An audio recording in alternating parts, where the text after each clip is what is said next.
What's up, guys? It's your sister, Jessie Woo. Welcome back to another episode of Just a Couple Things, y'all. Your new favorite podcast. Are you shacking up with me or are you in bed with me? I need you in bed with me, okay? How you doing? I need you to be subscribed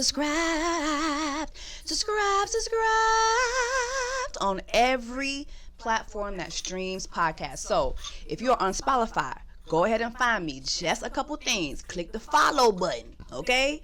If you go to the iTunes people, the Apple people, find just a couple things and click the follow button, all right? Okay? And if you are watching me here in the visuals, make sure that you subscribe, all right? So you can be part of Black Women's Tribe. How you doing?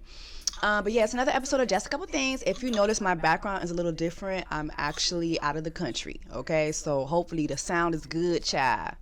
Lord have mercy. The way y'all be just, whew. Everybody's a sound expert now. But the sound, I hope the sound is good. But I am currently in Barbados.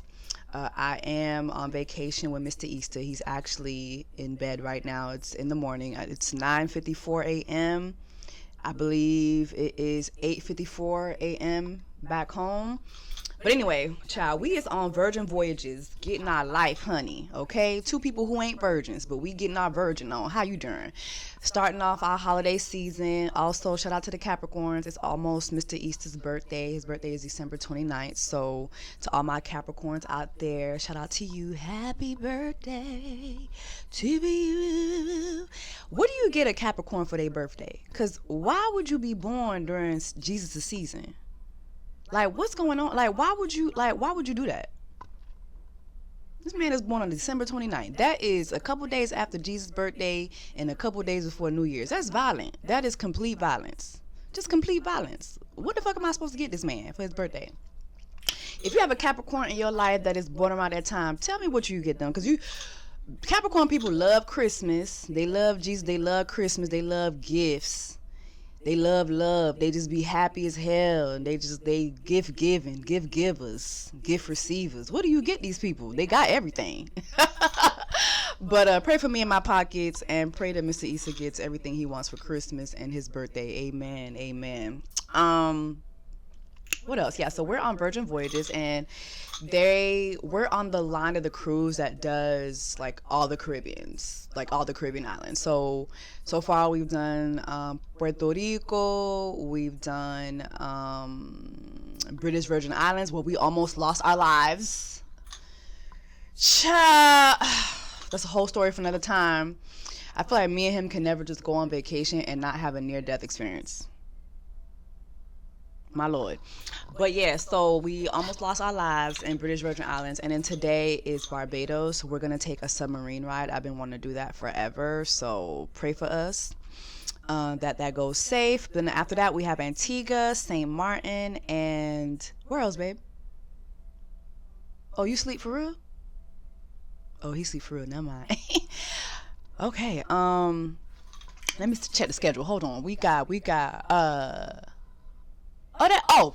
St. Lucia, Antigua, and St. Martin are left. So yeah, so it's been fun. It's been a good time. If you've never been on a cruise, please do Virgin Voyages. If you have been on a cruise before and you've never done Virgin Voyages, do it. It's no kids. Like, it is no kids. Everybody here is so nice, happy. Like, I ain't never seen adults be this damn happy in my life. Like, everybody's just chill. Everybody having a good time. People just walking around, just being merry. It's feeling like Woodstock on the water. Just really nice. Really nice times. But anyway, y'all. So, let's get into just a couple things, y'all. Okay, so I wanted to touch on something I talked about in last week's episode. We talked about Jaleel White, who was on a panel, and he talked about how Family Matters is usually ranked last when it comes to Black family shows. And he said this, especially when it's in comparison to shows like Martin and Living Single. And he said, Black stories are treated as monoliths in the entertainment space. If it's not a hood story, it's not a Black story. He said this as he was comparing Family Matters to Martin and Living Single. Mind you, Martin was about black professionals, and so was Living Single. It was not giving hood story at all. There may have been like hood adjacentness happening. You know, we did see Bruh Man coming in. Like, we did see some hood shit happening. Let's not ignore that. But Martin and Living Single literally never gave hood story. They were stories focused on young black professionals. Like, you literally had Khadijah, who had a successful magazine. You had Maxine Shaw, attorney at law. 30 years later, we are still quoting Maxine Shaw. Like, she's still up there with the Annalise Keatings, with the Olivia Popes. Like, Maxine Shaw is solidified in black women's black history talks when it comes to black lawyering, okay? But anyway, so I want to do a follow-up to this because the reason why Jaleel White has been getting all these interviews lately is because he has his memoir, right? So his memoir did drop, and in his memoir, I'm not going to say word for word, but in his memoir, Jaleel talked about the Family Matters reboot. Remember in the last episode of Jess a Couple Things, I talked about there was a Family Matters reboot, and Netflix wanted to spearhead it around the same time that they were doing Fuller House, and Jaleel White is the reason why the reboot did not happen. He talked about how he wanted the story to focus on Steve Urkel's beginnings, right? So in his memoirs, he goes deeper into this. So in his memoir, he talks about the fact that Jaleel White did not want to do the Family Matters reboot because they wouldn't give him more control on the storyline. So this is the storyline he wanted. He wanted for Steve Urkel to have settled down with Myra, okay? To have settled down with Myra and to have had a son. And essentially that son would be the next Steve Urkel, right? Now, Laura would still be played by the original Laura. Laura would still be in the story.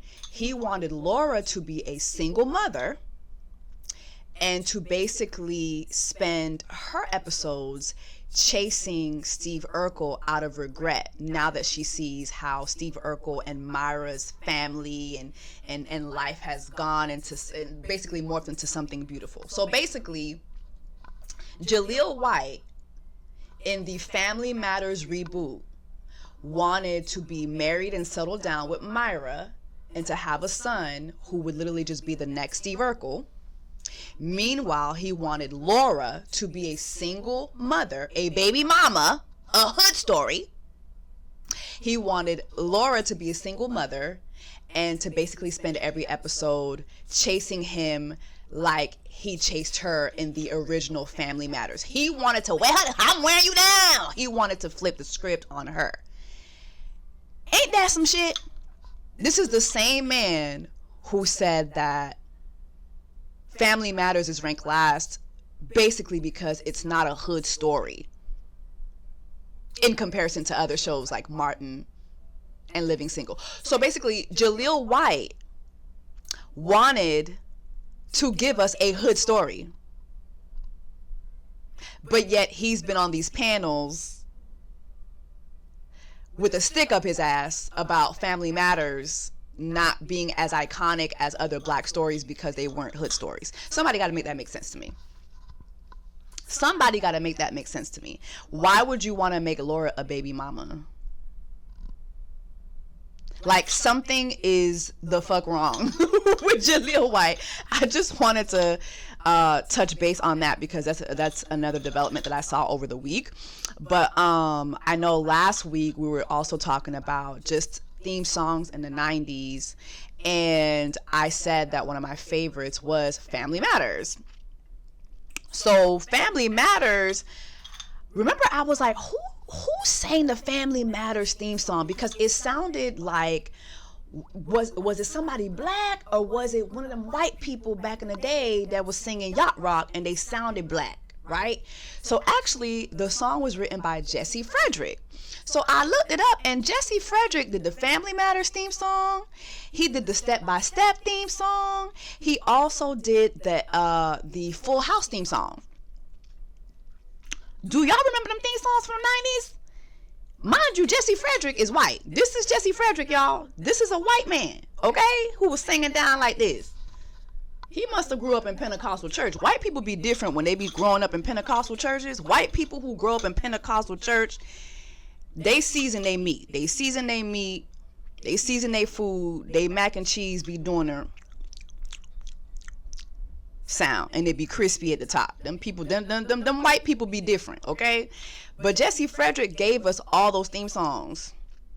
It's a recognition this day and age of reading the good news on a newspaper page. Love and tradition of the grand design. Some people say it's even harder to find. Where was Jesse Frederick? As days go by, it's the bigger love of a family. A hit, bitch. A motherfucking hit. Jesse Frederick also gave us Step by Step, day by day. A fresh start over, a different hand to play. Come on, Jesse Frederick. Come on. I'm telling you, that man grew up in a Pentecostal church. Listen to the lyrics. There's something very godly about these. It's something churchy about these lyrics. It's white churchy though, but it's still churchy. Baby, the Full House theme song. Everywhere you look, everywhere there's a heart, a hand to hold on to. Everywhere you look, everywhere there's a face of somebody who needs you. When you're lost out there and you're all alone, life is waiting to carry you home. Everywhere you look,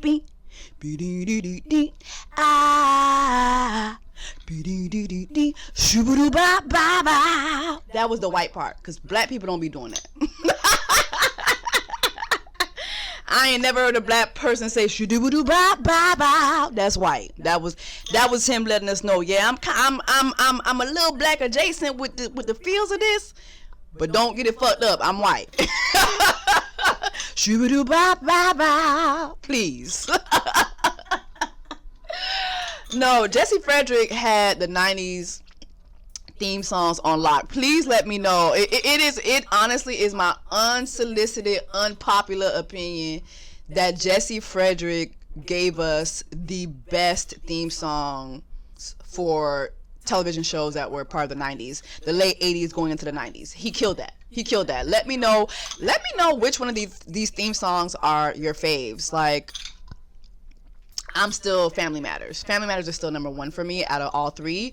But let me know which one out of all three is your favorite. Alright, y'all. In Black Love News, child, Remy Ma and Papoose are over. What the hell is going on? Did y'all see what the fuck was going on down to social media with these two? I would have never thought that I would see Remy Ma and Papoose exposing each other online the way this happened. And it initially happened with Remy Ma exposing that Papoose has been with Clarissa Shields, who is a heavyweight boxing champion, who actually has she has a movie coming out about her life, I think at the end of this month, played by is it Ryan Destiny, I believe. So I can't wait to see that. But it's already getting a lot of like award season buzz. But anyway, so I ain't gonna go to the play-by-play. I just remember waking up a couple days ago and seeing Remy Ma basically releasing screenshots, text messages between Papoose and Clarissa Shields. Apparently they've been dating for a while. Then you have, Clarissa hopping online and, calling Remy Ma too old to be playing these online games. And you got Papoose coming online and exposing the fact that Remy Ma has indeed been in a relationship with one of her battle rappers that she has signed to her company. Not surprising. For the past year or so, it's been very awkward watching Remy Ma at these rap battles and seeing these men in these rap battles disrespect Papoose, basically letting us know during these rap battles that, yeah, we fucking Remy Ma, like, we hunching, like, that may be his wife, but we hunching. Like, it's been happening time and time again, and it's just been odd seeing that, 'cause I'm like, why is she letting these people like disrespect this man like this on her platform? But then come to find out, she's basically saying that Papoose has been in another relationship for a minute. Then Papoose is like, yo, like, I've been asking you for a divorce. They're both saying they've been asking the other person for a divorce, but the other person won't grant it, I guess. And then Remy Ma said something that didn't shock me. She was like, yeah, he was cheating on me when I was in jail. Are y'all shocked by that? Like, are y'all shocked that Papoose was having sex with other women while Remy Ma was in jail? I mean, you were in jail for 25 years. Like, you was in jail for a minute, sister. Listen, I'm with you when you right, but ma'am,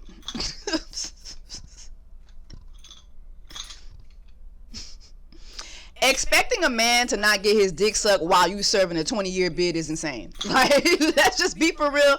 Remy Ma, you was in jail like for a long ass periodically time. Okay? Please, let's just be for real, okay? Okay? But also, it's like, okay, so is this all you getting your lick back because he was cheating on you while you was in jail? Like, it just doesn't make any sense to me. I'm shocked at how they're both going about this online. But are you shocked that they're over? I don't know, drop down in the comments, let me know your thoughts on that. I'm shocked at how things are unraveling. But I'm not really shocked that they're not together anymore. Now, my only other thing, too, is Papoose definitely has a type. Clarissa Shields, Remy Ma, both very violent bitches, okay? Like, Papoose loves him a security guard ass bitch, okay? He loves him a warrior ass bitch, my goodness, okay? To go from a shooter to a fighter, it's just, come on now. It's Papoose, you don't like soft love? Do you like soft love, baby? You deserve soft love, okay? You deserve it. He loved him a warrior ass bitch. Oh my gosh. Somebody was saying, Remy Ma ain't got enough hands for Clarissa. You know, she better watch out because Clarissa really got them hands. And my homegirl, Lauren, she was like, y'all young? Remy Ma is a shooter. A gun don't care how many hands you got, baby. Once she get to start pew pew pewing, baby, it's over. It's a wrap. Okay? This woman went to jail over pew pew pewing her friend. Let's be for real, okay? Please. All right, next. All right, y'all. Chloe Bailey and Burna Boy done stepped the fuck out, bitch. Hold on. Chloe Bailey and Burna Boy are together. This is not a drill, y'all. This is not a drill. Chloe Bailey and Burna Boy have stepped out. And they're not just stepping out. They are Dirty Decembering together in Nigeria. Nou pas di Chloe, oui? Hey! Hey! Hey, nou pas di Chloe. Nou pas di Chloe, oui? She's gone. She's a goner. She is a goner, y'all. Like, this is not a drill. And do y'all see the way she's swaying around him in the club? She's swaying, the way she's holding on, baby. Listen. The way she's swaying from side to side, it is very clear that girl got a plate full of jollof, and we ain't talking about rice, okay? Girl, do you know how serious you have to be with somebody to step out during Dirty December in Nigeria? Tis not the season, okay? Dirty December is not the season to be debuting your new relationship. So the fact that Burna Boy is doing this during Dirty December, he letting y'all hoes know. That shit that happened last year when them Jamaican girls was getting to fighting. He said, I'm not going into next year like that. I'm going into this next year with a serious relationship. Mind you, they both cancers. I do not recommend that. I do not recommend that at all, girl. Sister? An African cancer? Violence. You don't want peace, baby. You're not asking for peace. Okay? You are asking for a problem. Side note, it is Dirty December. I'm very jealous that I'm not in Ghana get my Dirty December on, but it's okay. I'll be there next year. But I'm going to say this for y'all who was going down to Dirty December. Sister, tendez-moi bien. Sister, Dirty December is not the season to find your king. Okay? Especially if you're going to Ghana. Now, if you're going to Nigeria, but take this from me, and I love Ghana. I went to Ghana twice last year, November and December, baby. Okay? But Dirty December is not the time to go to Ghana and find your king. Your king is not in Ghana. All right? Mboko jamwane kras kon sa. Kras.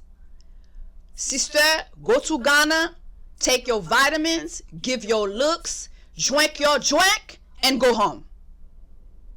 Take your vitamins, drink your drink, give your looks, go home. Your king is not in Ghana. Them motherfuckers is cheap as fuck, okay? If you are chasing the money, go to Nigeria.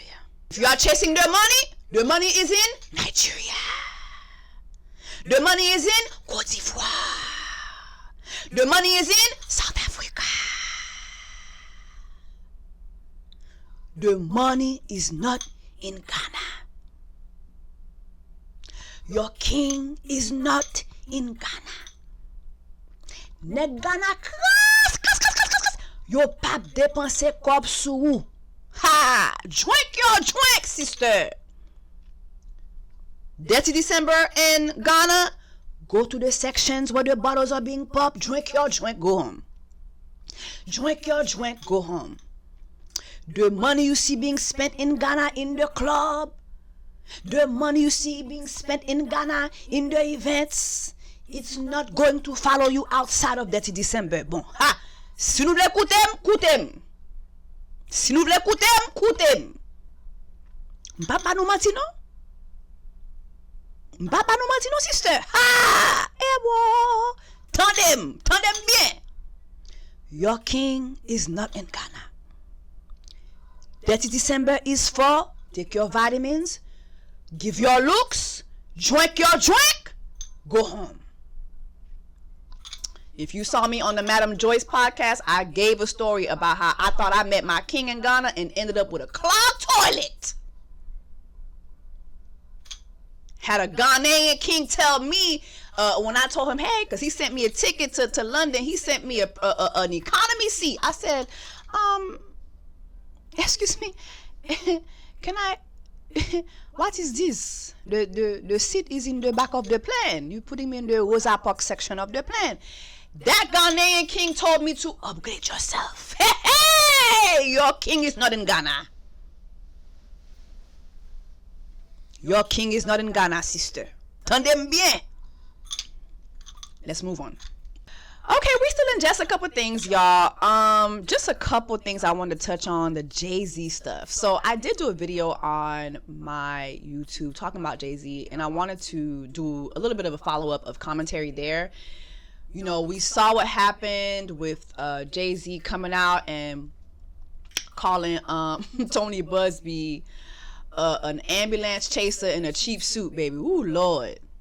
The Sagittarius just jumped out, didn't it? We saw that there was an accuser that came forward and said that she did an update to her lawsuit where back in October she talked about being violated by Diddy, but in the updated lawsuit she names Jay-Z as well. Well, NBC News was able to talk to the accuser, and there were a lot of inconsistencies in her story.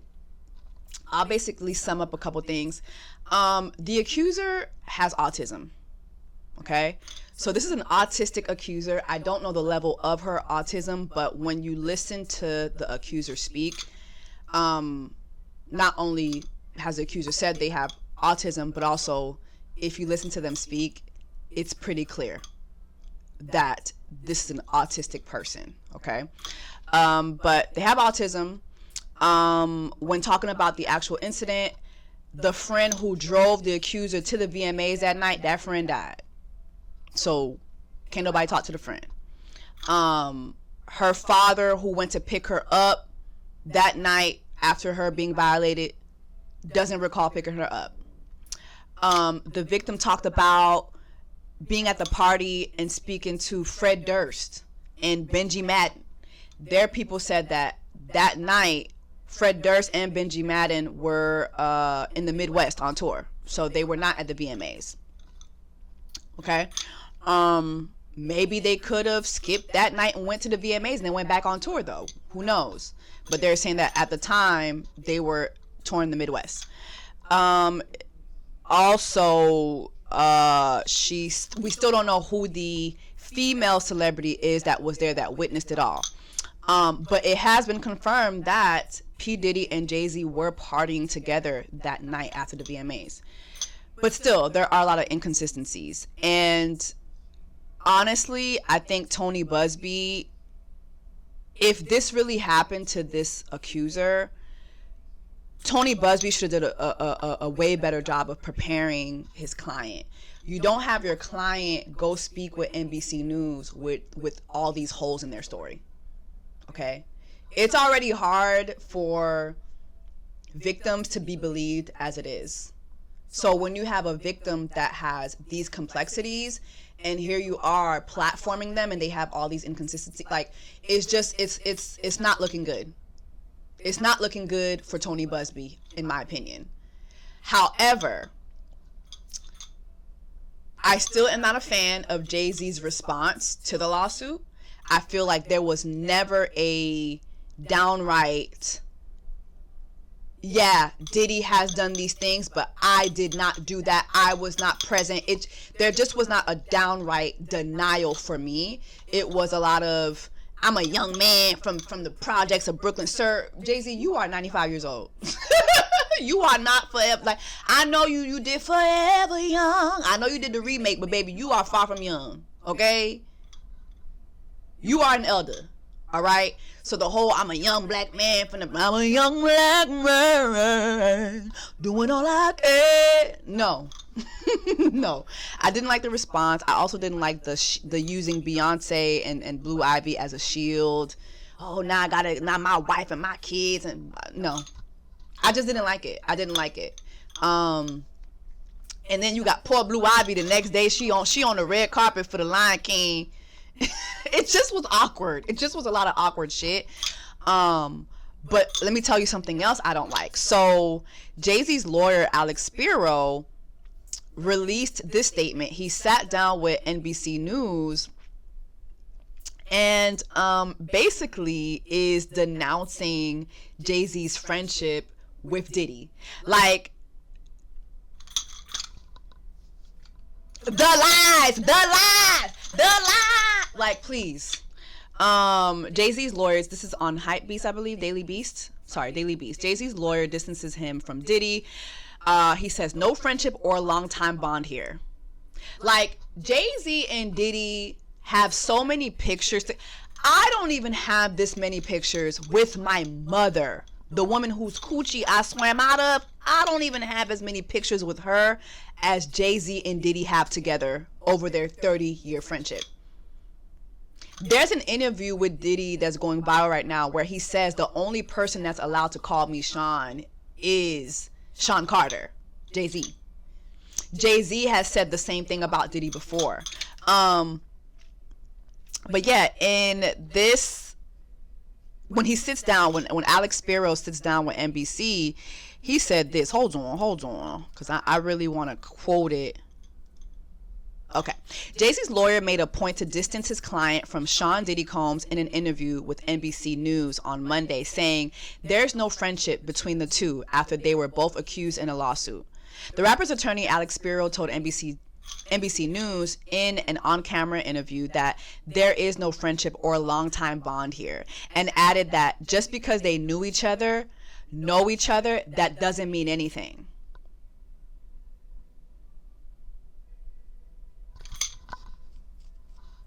I just want y'all to notice that Jay-Z isn't the one denouncing Diddy. It's his lawyer. Jay-Z is not the one coming to us telling us he don't know Diddy. Sorry to that man. It is his lawyer doing that. Be mindful of that. Be very mindful of that. Jay-Z has yet to say himself, yes, this was my friend, but I was not there for none of this. I did not know, because he can't. Because he can't. Because he can't. Allegedly. You were there. Allegedly, you were there. Okay? You were there. Y'all have been witness to a lot of fuck shit when it comes to Diddy. And now he's using his lawyer as a shield to denounce. We've seen the brunches. We've seen the brunches. We've seen the brunch speeches. We've seen the parties. Like, get the fuck out of here. I can't. I can't. I can't. I can't. But drop in the comments. If you're leaving me a review, please get in the comments and let me know your thoughts on Jay-Z's lawyer distancing Jay-Z from Diddy. All right, y'all, before we get into the main Just a Couple Things story, I just want to remind y'all again, make sure that you're following me so that you can hear me audibly. Is it audibly or audibly? So you can hear me through your ears, child. So on every platform that streams podcasts, make sure that you hit the follow. So whether you're on Spotify, whether you're on Spotify, whether you're on the Apple people, whether you're on Amazon Prime Video, all the people, every platform, just make sure that you're hitting follow so that you guys can get the episodes quicker and hear me audibly. Okay. All right. Let's get into this main Just a Couple Things story. Jackie Aina.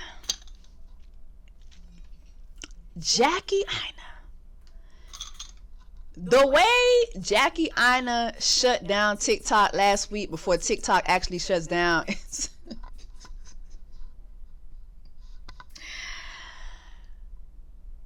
Jackie Aina really owns you people, and it's at this point it's funny to watch folks who don't like her, don't support her, don't follow her, don't buy her products. It's actually now funny to watch y'all make this woman the center of your content. Because I'm gonna tell you right now, if I don't like somebody, if I don't fuck with somebody, if I don't patronize somebody, I'm not talking about them. I'm not talking about unless it's going to bring me money. Unless it's going to bring me money. And I guess maybe in that aspect you could say, okay, TikTok does pay its creators, but the pay don't be great. The TikTok pay is not giving what it should give.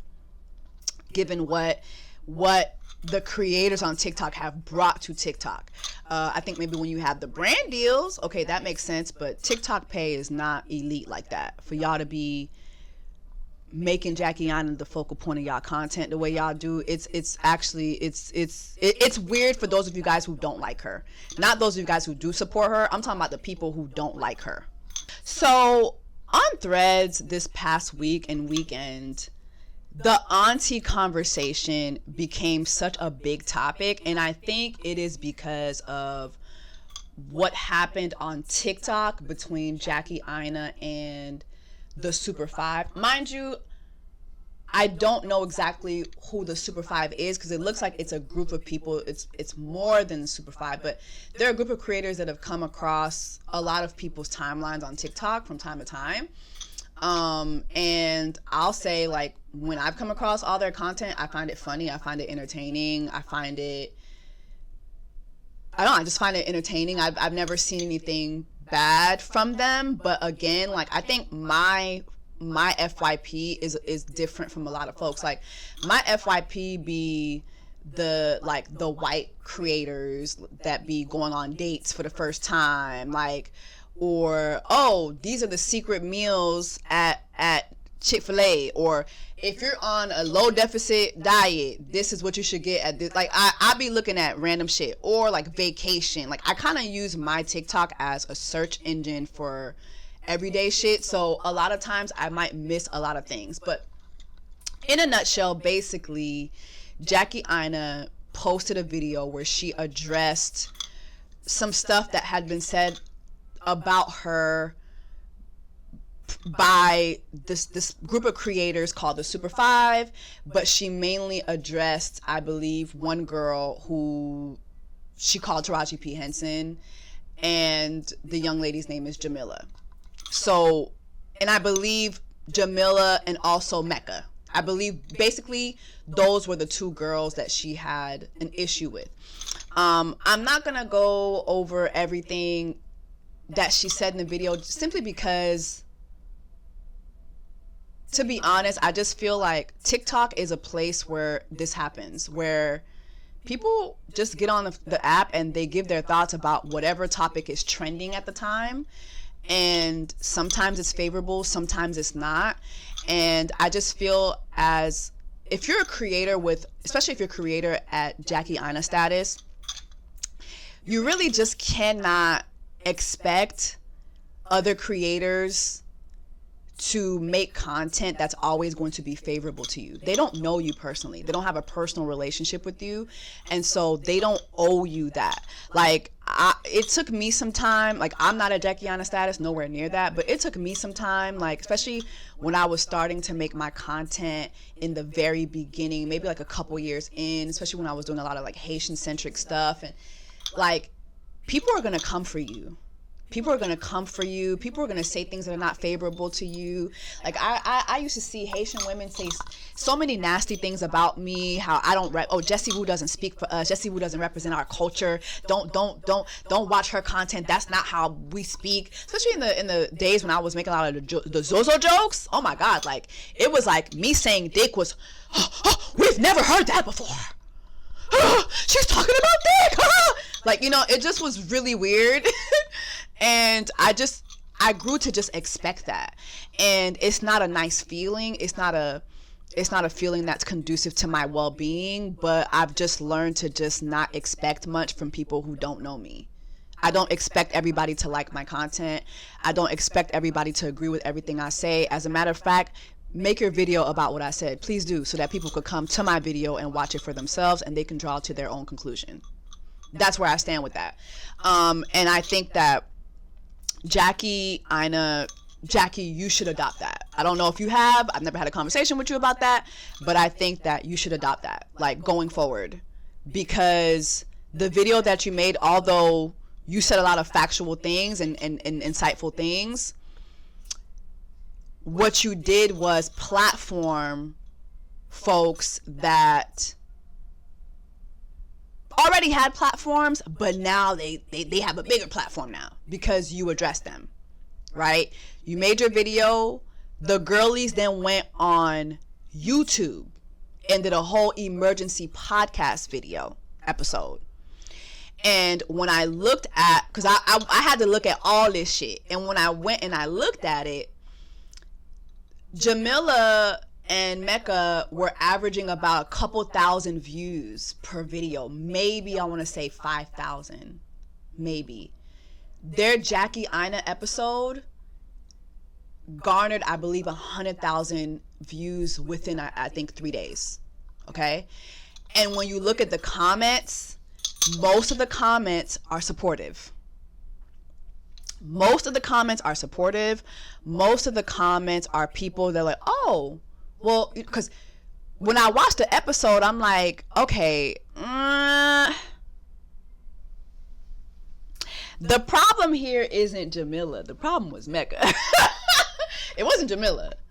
Jamila comes in and she owns the Taraji P. Henson comment, and she replayed every video that Jackie Aina kind of mentioned when she talked about, you know, Jamila making her content.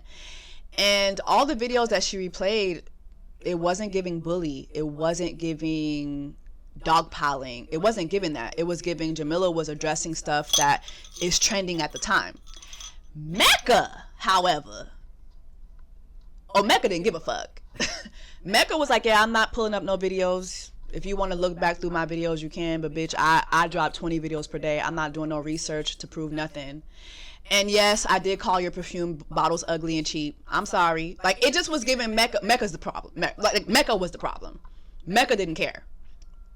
It was clear Mecca did not care. And as I watched the podcast episode, I was like, you know what? I really hope that Jackie and Jamila reach a resolve, because I actually see a lot of Jackie and Jamila. I see Jamila to be very well spoken, just like Jackie. I see her to be very, very funny, just like Jackie. Jackie Aina is a very funny girl, very witty girl. And I don't care what y'all say, whether you like her or not, she's iconic.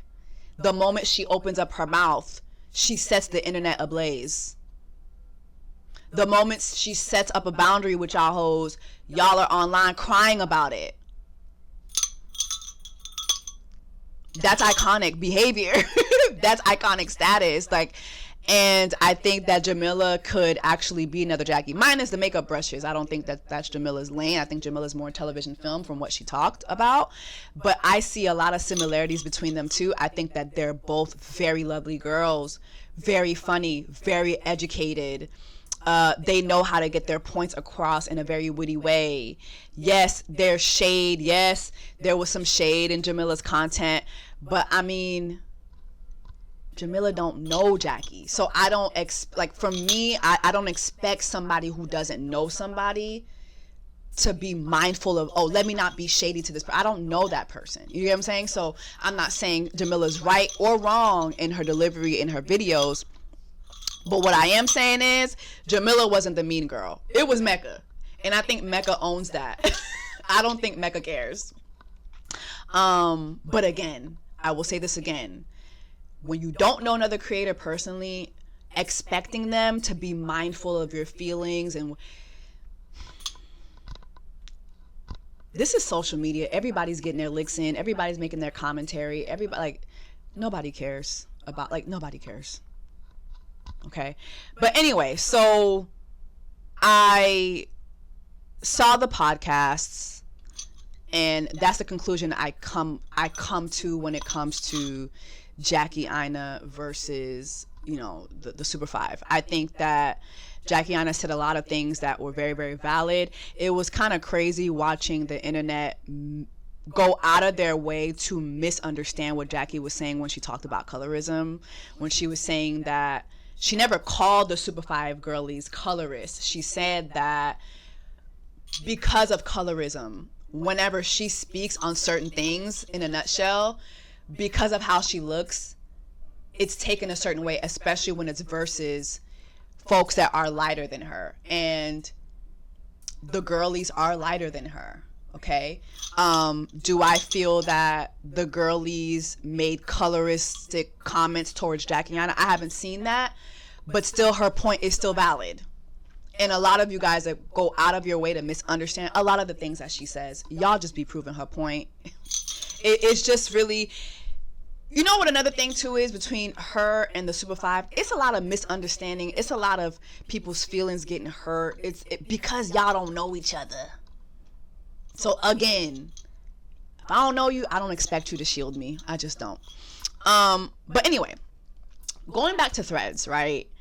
There was this particular thread that kind of set it off on the thread side of the internet. And this young lady said, Jackie Aina's reaction to being called auntie feels off. Mind you, let me just take it back a little bit.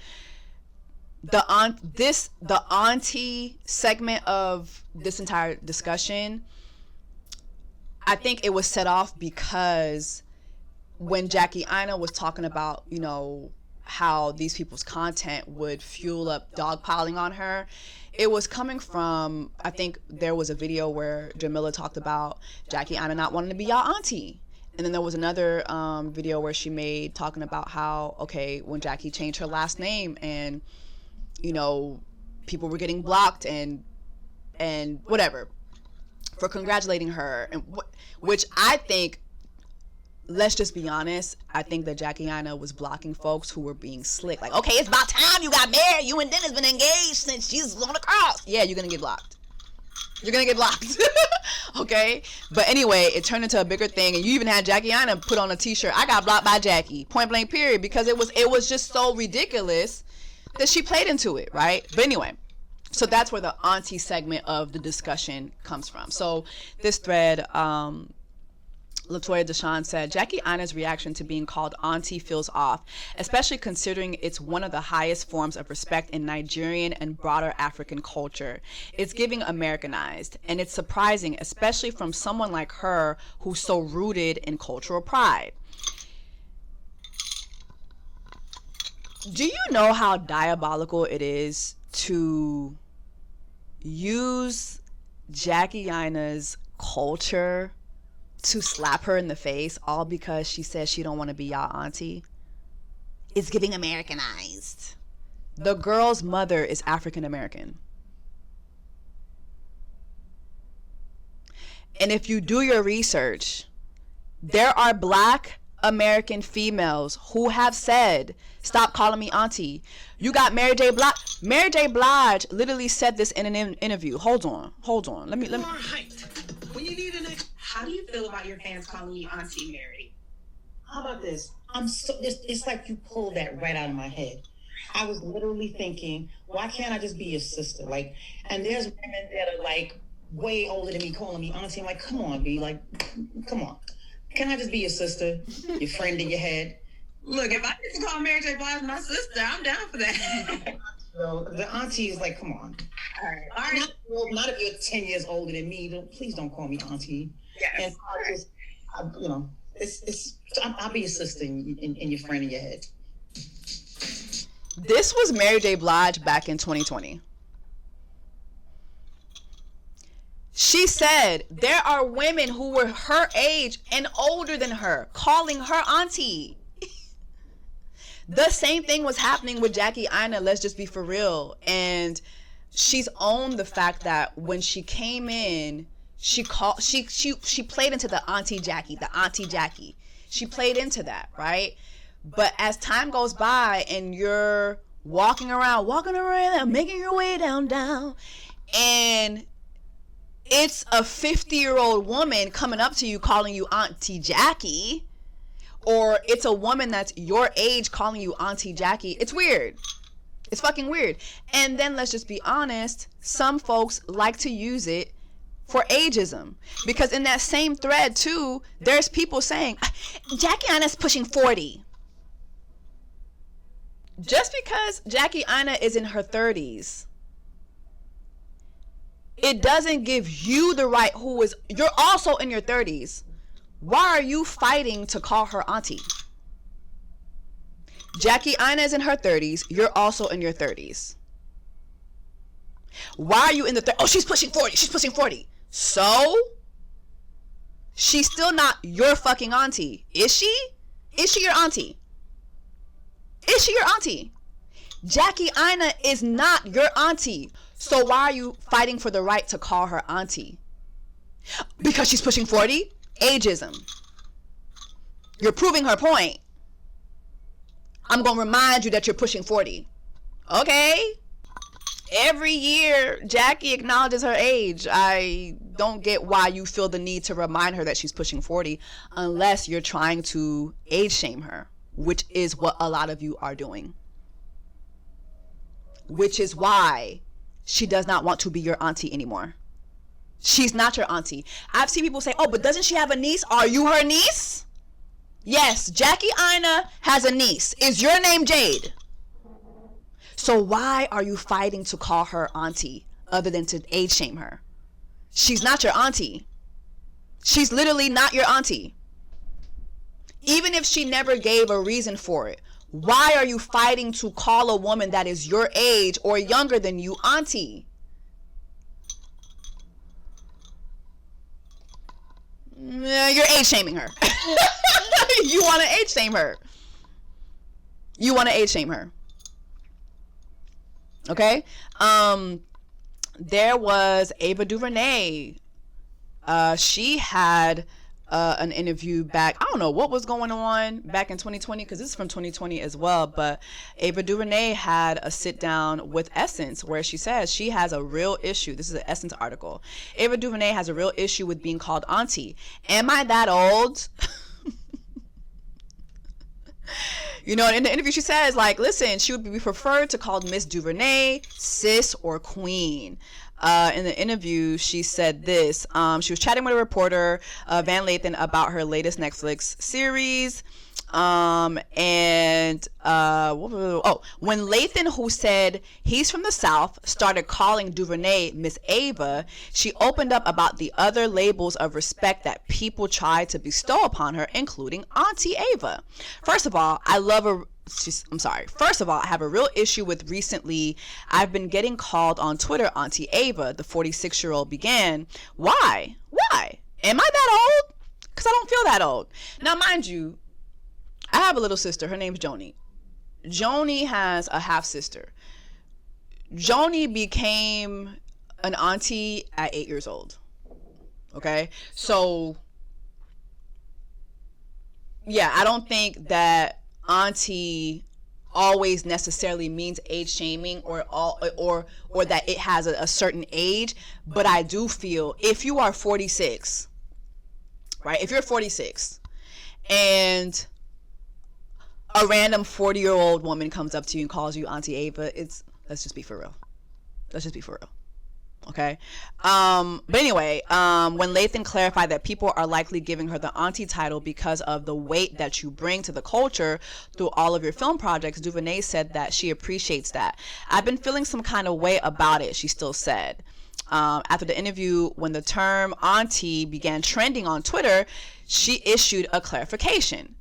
She said, for the record, I happily respond to hello, Miss DuVernay. Hello, sis. Hello, queen. Hello, family. Hello, Ava. Safest bet, she wrote. Miss Ava is fine if you're under 18. She added, thanks for showing me respect regardless. Van had fun talking to you. Wishing you all good things. So people were outraged by it, but she said, this is what I would like for you to call me. And people were still, no, we're going to call you auntie because you're an auntie. I've seen people even in the Discord when it comes to the Jackie Aina stuff. Oh, a black woman not wanting to be called an auntie is anti-black. It's rooted in white supremacy. Guys, please. Please. Jackie Aina is literally not your auntie. You don't know that lady. She don't know you. She said stop calling her auntie. Why not just stop calling her auntie? Why does it have to be something negative attached to her not wanting to be your auntie? She is literally not your aunt. You don't know her. She's not your auntie. What is the obsession with this topic? Other than to age shame or belittle or humble or, oh, you're not African enough. It's weird. It is weird. And to those of you guys who also are using her culture against her, it's given Americanized. She didn't choose to be born in America to an African American woman and a Nigerian man. That's not her choice that she made. And I think that there's a whole other conversation out there for those of you guys who like to strip folks of their culture because they weren't born there. Like I get this all the time too, especially when I remind niggas that I was born in Canada. I'm a whole Canadian born Haitian. So you're only Haitian when it benefits you. Please let me know when being Haitian has benefited me. Give me one example. And give me the benefit as well. I'll wait. Mind you, it's a fact. I was born in Canada to 2 Haitian immigrants. This is a fact. Okay? Those of you guys who try to strip folks of their culture, it's just, so you're using your culture when it's, oh my God, it's so tiring. Just say you don't like the girl. As a matter of fact, don't say you don't like Jackie Aina. Go to your therapist. Tell your therapist you don't like Jackie Aina. And you and your therapist work that out. Like, it's giving obsessed. Okay? It is giving obsessed. She's not your auntie. Let it go. Let it go. Let it go.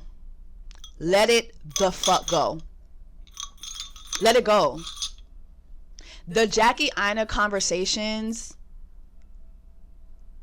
I know a lot of y'all think that y'all are clearing her and you're exposed. No, we're actually exposing how y'all have a nasty parasocial relationship with this woman, and y'all need to let it go. Like the content and move the fuck on. Buy the perfume, move the fuck on. Get the candle, get the fuck on. It is not that deep. It is not that deep. Do y'all do this to other creators with brands?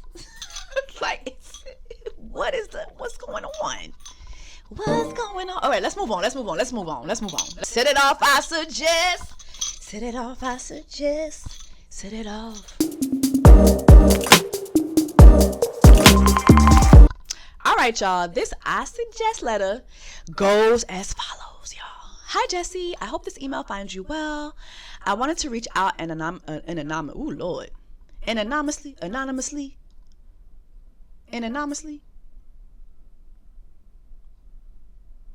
That master's degree I got don't be mastering.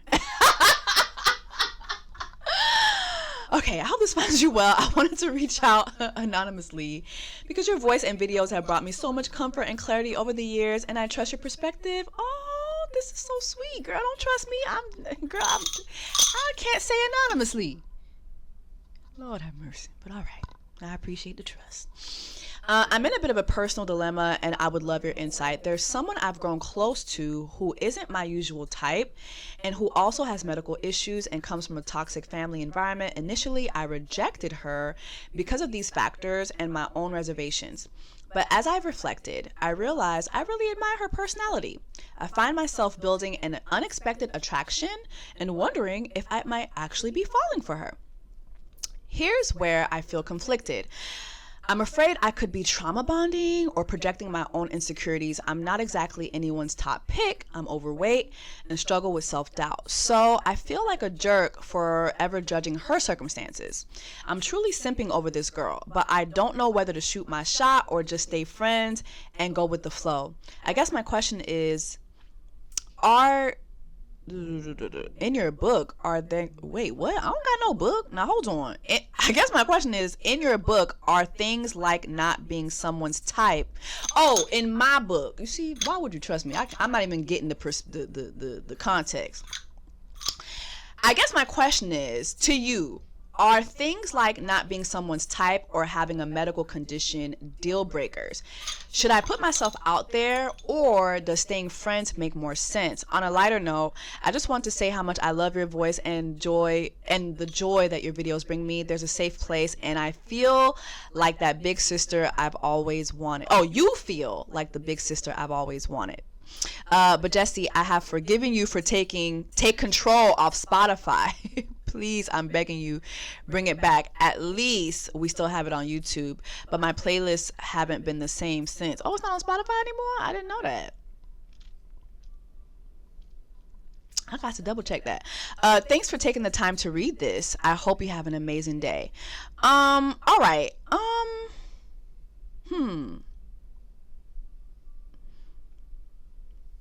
mean, I feel like if the person's health is not something that's like dire, like if the person ain't dying tomorrow, like if they don't have like a terminal illness, like, but even then I feel like everybody deserves love. Like everybody deserves love, okay? And if this is someone that you're losing sleep over, the tone of your letter gives me you're losing sleep over this person. So go get your girl. Go get your girl. Go get your woman. Go get your woman.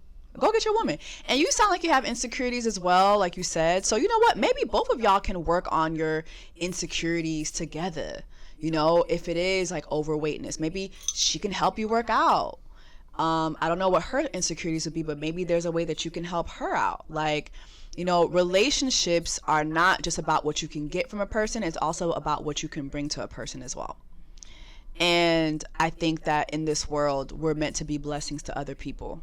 And so you might be this person's biggest blessing and vice versa. And for you to be writing this letter in December, like if you're thinking about someone like this during the holidays, yeah, that person is very special to you. So I say go get your girl. And yeah, you might feel like she's not your usual type, or you're not her usual type. But you know what? Now y'all could be each other's new type. How about that? A new type is on the horizon. How about that? Okay. So yeah, go get your girl. Go get your girl and give me a follow-up. Okay, give me a follow-up around Valentine's Day. Okay. Get her a gift. I know it's short notice. I know, you know, Christmas is around the corner, but get her a gift. It don't gotta be extravagant, but get her a gift. Get her a gift. A lot of times when you're seeing somebody during December, you don't really expect to get anything from them because it's like, it's the holidays. We haven't been in each other's lives for that, for that long. But get her a gift. Get her something cute. Get her something nice. Pay attention to the stuff that she likes and get her something that she'll like for sure. That's my piece of advice to you, and I hope that you get your girl. Point blank, period. All right, y'all. Thank you so much for listening to this episode of Just a Couple Things. Lord, we talked about so much. But drop down in the comments, let me know your thoughts on the things we talked about. If you are following, which you should be following me on every streaming platform that streams the audio version of my podcast, okay? Make sure that you hit follow. Also, give me 5 stars. I'm a 5-star bitch now. I need 5 stars. Give me my 5 stars. Leave me a review telling me what you thought about this episode. And yeah, y'all, I am so thankful that you guys decided to spend another episode with me. I know next week is Christmas. And you know what? I am going to give y'all something for Christmas. I'm not going to leave y'all hanging. So I'll see y'all right here for the Christmas episode, point blank, period. In the meantime, y'all, take care of yourselves and each other. I love you guys, and I will see and y'all will hear me in the next episode of Just a Couple Things. Bye.